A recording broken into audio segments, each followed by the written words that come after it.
Et coucou la Team Family, j'espère que vous allez tous et toutes bien. Donc je suis ravi donc de vous présenter dans cette petite intro du coup donc les bougies que nous fabriquons avec ma maman. Du coup nous avons trouvé le nom de notre entreprise qui va s'appeler My Luminous Candle, ce qui veut dire ma bougie lumineuse.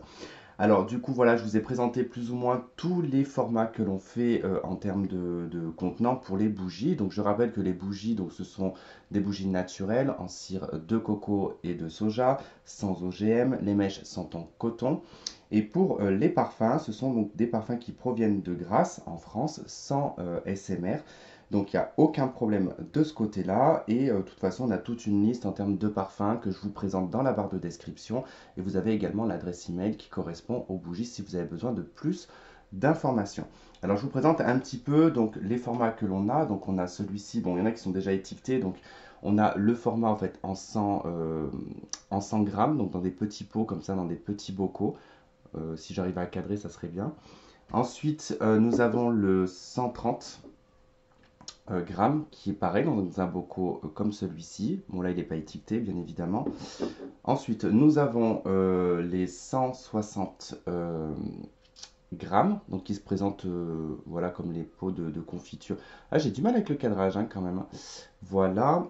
Ensuite, nous avons le 250 voilà, qui se présente comme ceci.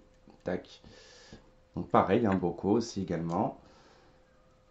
Nous avons aussi ceux-là qui sont à 50 grammes. Si je dis pas de bêtises, hein, je crois que c'est 30 ou 50, mais je dois me planter, je pense que j'ai pas vraiment vérifié juste avant. Et on a donc celle-ci qui est aussi à 250 grammes, donc voilà, avec son couvercle en fait, voilà, qui s'enlève directement, tac, hop, vous mettez, vous enlevez. Si jamais vous prenez des bougies, je tiens quand même à donner quelques petits conseils juste avant. Ne refermez jamais la bougie quand elle est allumée avec le couvercle, puisque ça va noircir le dessus du couvercle. Vous éteignez, vous soufflez, vous attendez un petit peu et vous refermez. Parce que si la fumée reste dans le pot, elle va altérer du coup l'odeur de la bougie. N'hésitez pas aussi à couper de temps en temps la mèche, hein, quand elle a trop cramé. Du coup, bah, en fait, des fois, ça se consume très bien, puis parfois, des fois, elle va continuer. Et donc là, il faudra couper de toute façon, comme toutes les bougies qu'on achète de toute manière. Donc voilà, en tout cas, je vous ai fait un peu le tour des contenants que l'on fait. Les parfums, bon bah, les listes sont dans la barre de description. Moi, je suis en train de composer des odeurs en ce moment, donc je suis en train de faire des tests que je vais associer aux signes astrologiques. Alors probablement que je vais faire les signes astrologiques féminins et masculins, voilà, par rapport à des odeurs spécifiques, par rapport aux saisons, par rapport voilà, au caractère et tout ça. Mais ça va me prendre un petit peu de temps en tout cas pour pouvoir le mettre en place. Et puis ben voilà, en tout cas, je pense que je vous ai un petit peu tout présenté. Puis on va pouvoir passer du coup au guidance. Et je vous dis à de suite. Et coucou la team Balance, j'espère que vous allez tous et toutes bien. Donc spécial célibataire pour le mois d'août 2023 pour le signe solaire ascendant et lunaire. Si vous avez besoin d'une consultation, il y a mon adresse email dans la barre de description. Et si vous avez besoin pour les bougies, il y a également l'adresse email dans la barre de description. Alors, on y va pour vous, les balances pour ce mois d'août 2023 pour les célibataires.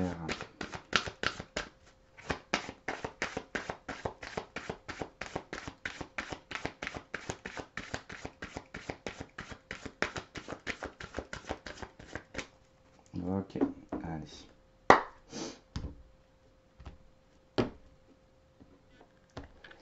Alors, qu'est-ce qu'on a pour vous? On a la carte de la tromperie. Ok, donc quelqu'un porte le masque autour de vous, ou alors vous avez vécu peut-être une tromperie dans l'ancienne relation que vous aviez. On a l'espièglerie. Donc on vous dit que pour retrouver l'amour, il va falloir repasser par une étape, en tout cas, un peu de drague, de lâcher prise, d'un côté un petit peu enfantin. Et nous avons lâché prise. Voilà, bon. Alors clairement, je pense que là, on est dans une situation, les balances, vous avez vécu probablement dans le passé ici un adultère, une tromperie, en tout cas une manipulation.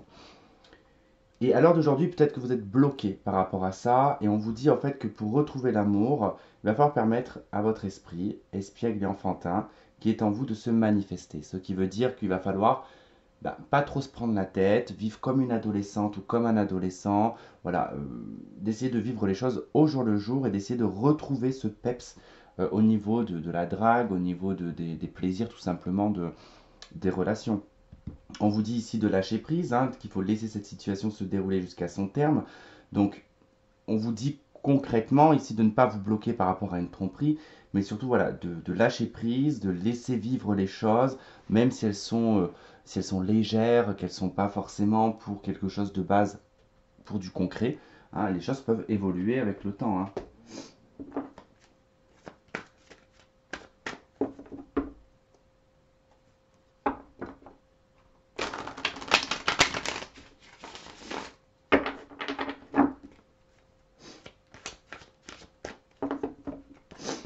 Alors, désolé, il faut que je me mouche. Hein. Toujours mes histoires d'allergie. Désolé, désolé.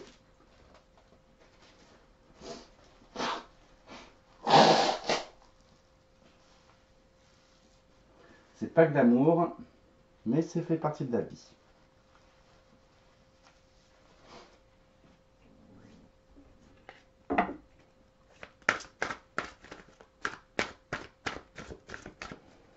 Allez, qu'est-ce qu'on a? Les balances.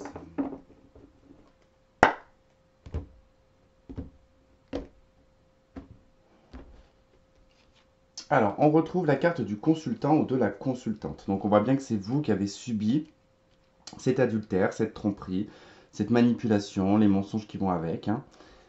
On a la tendresse avec l'espièglerie. Donc, c'est exactement ça. C'est vivre ce genre de moment où c'est vrai que pendant ces moments-là, il y a beaucoup de tendresse, il y a beaucoup d'affection aussi, même s'il n'y a pas d'attache, mais ça fait toujours du bien. Et nous avons la trahison. Voilà, donc il faut lâcher prise par rapport à ce que vous avez vécu, d'accord? Ce qui vous empêche d'avancer et de vivre. Il va falloir vivre pleinement les choses sur l'instant T, au jour le jour. Allez, on va aller voir avec le tarot.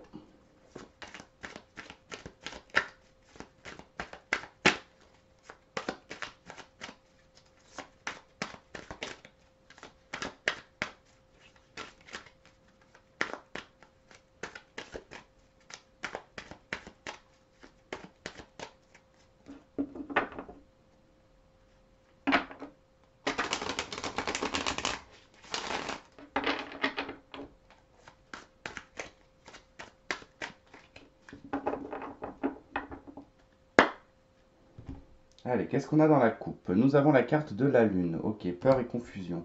Et nous avons la 3 d'épée. D'accord.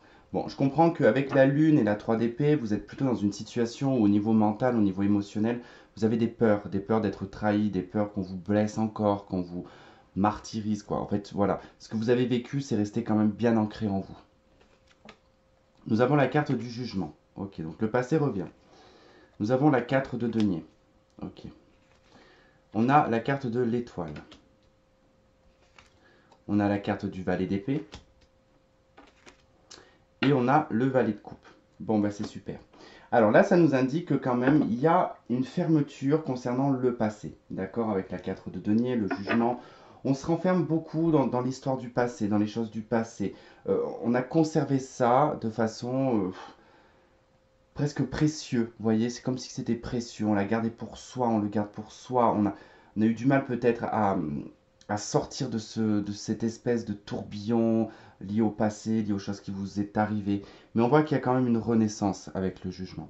En plus, on a l'étoile qui nous parle ici de libération, de guérison, d'expansion, de croire en nouveau en l'amour, de retrouver l'espoir. Vous voyez, on croit en sa bonne étoile ici. L'étoile, ici, avec le valet d'épée, nous parle ici d'une communication, d'un échange, d'accord? De textos, d'SMS, ce genre de choses. En tout cas, c'est par moyen de télécommunication avec l'étoile.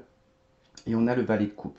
On nous parle ici d'un amour naissant, de quelque chose qui commence et qui débute. Hein, c'est une nouvelle personne pour le coup. Enfin, pour moi, c'est une nouvelle personne qui ressort. Ce qui va vous permettre, ici avec le valet d'épée et le valet de coupe, de démarrer une communication, de démarrer certains sentiments, une certaine attirance, on va dire ça comme ça, ce qui va vous permettre en fait de vous débloquer sur ce qui vous est arrivé dans le passé. Alors on va aller voir avec l'améthyste comment est-ce que ça se conjugue tout ça. Allez, qu'est-ce qu'on a sur le jugement?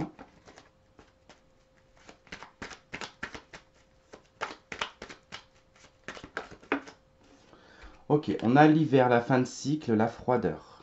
D'accord. Bon, grosso modo, on voit bien que pendant longtemps, quand même, on a figé les choses du passé. C'est en train de dégeler, c'est en train de se débloquer. Donc, c'est pas plus mal. Sur la 4 de denier, qu'est-ce qu'on a? On retrouve la consultante, le consultant.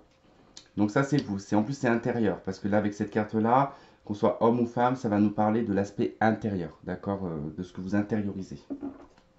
Donc on a bien fermé quelque chose à l'intérieur de soi. Sur l'étoile, qu'est-ce qu'on a? On a la triangulaire, les rivalités. Vous vous libérez en fait de la tromperie, vous libérez de ce qui est arrivé dans le passé, d'accord? Parce que vous avez forcément peut-être vécu une triangulaire, un adultère. En tout cas, il y avait une tierce personne dans les parages. Sur le valet d'épée,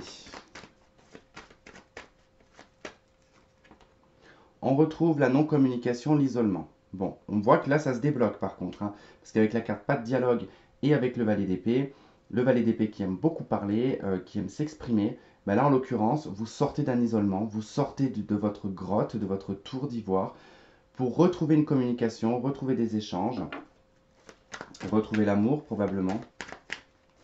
Sur le valet de coupe, qu'est-ce qu'on a sur le valet de coupe? On retrouve la carte de la pause. Ok. Vous avez bien mis en tout cas votre vie sentimentale en stand-by hein, quand même. Hein. Pour le coup, bon, on voit qu'il y a des choses qui bougent. Hein. On a quelque chose qui bouge en d'autres decks avec la carte du déménagement. Donc tout ça, ça va se débloquer, ça va bouger. Mais c'est vrai que ouais, on voit bien quand même que vous avez quand même paralysé un petit peu votre vie sentimentale hein, par rapport à ce que vous avez vécu. Ce qui est tout à fait normal. On ne peut pas passer comme ça d'une relation à une autre quand on a vécu de l'adversité. C'est tout à fait logique. Hein.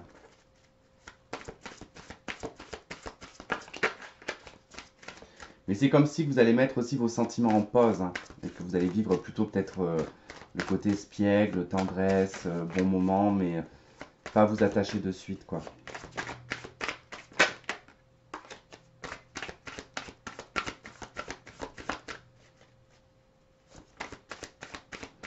Allez, qu'est-ce qu'on a avec la triade pour conclure ce tirage?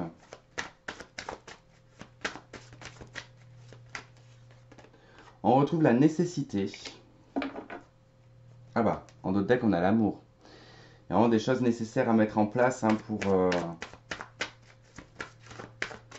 pour vivre pleinement l'amour. Hein. Et on a la carte de la naissance. Ok. Pour vous, de toute façon, il est nécessaire ici de faire les choses petit à petit, de les faire grandir, de les faire évoluer avant de vous exprimer, avant de vous engager dans quoi que ce soit. Pour vous, en tout cas, il y a ce besoin de cocooning, il y a ce besoin que les choses se mettent en place et qu'elles puissent naître dans de bonnes conditions. Vous voyez? Et pour vous, en tout cas, c'est vraiment une nécessité. Voilà, voilà, en tout cas, les balances. J'espère que ce tirage aura résonné avec certains d'entre vous, que vous aurez trouvé des éléments de réponse. Je vous remercie de m'avoir écouté, de m'avoir regardé. Je vous fais plein de gros bisous. Je vous souhaite un très bon mois d'août et on se dit à bientôt. Bye bye.